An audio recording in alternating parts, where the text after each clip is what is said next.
Good evening. A new breakthrough by Arms Corps, an ambulance armoured against mines, was unveiled at a military parade at an Army Day in Durban today. The new ambulance has been named Mfezi, the Zulu word for cobra. The ambulance, known as the Mfezi, is the vehicle with the highest local content in the country and has exceptional mobility and cross-country ability. The ambulance was tested in operational conditions and proved to be efficient in conventional warfare.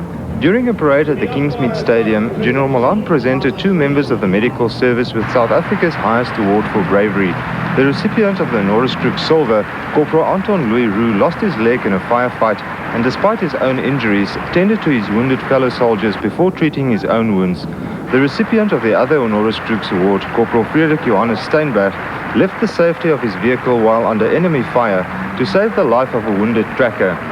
During the parade, national colours were also presented to local units for the first time. The first national colour was presented to the State President's unit by the State President earlier this year. The Honoris Crux parade here at Kingsmead Stadium was preceded by a spectacular parade in the streets of Durban, which was dedicated to the 75th anniversary of the Citizen Force. This was followed by a battalion march past in which 12 companies and 6 military bands took part, and a mechanized column consisting of 88mm guns, Rattle infantry combat vehicles, armoured cars and a Namakura patrol boat.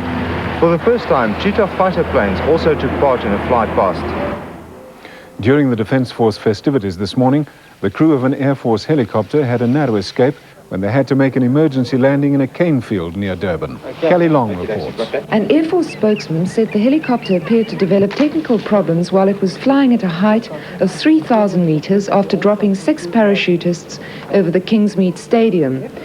The pilot, Captain Dave Dwyer, managed to fly the helicopter to a sparsely habited area outside Durban and completed an emergency landing on a hillside in a cane field. After touching down, the helicopter tilted and rolled over onto its side. The 3 crew members, Captain Dwyer, the co-pilot, Captain Dani Dreyer, and the technician, Flight Sergeant Johnny Bierkus, were not injured in the accident. 2 ANC terrorists died in Johannesburg last night while they were handling limpet mines. Apparently, they were both members of a group which had recently undergone a crash course in terrorism. One of the men died in Diepkloof, while the other was killed while planting a limpet mine at the Johannesburg Art Gallery.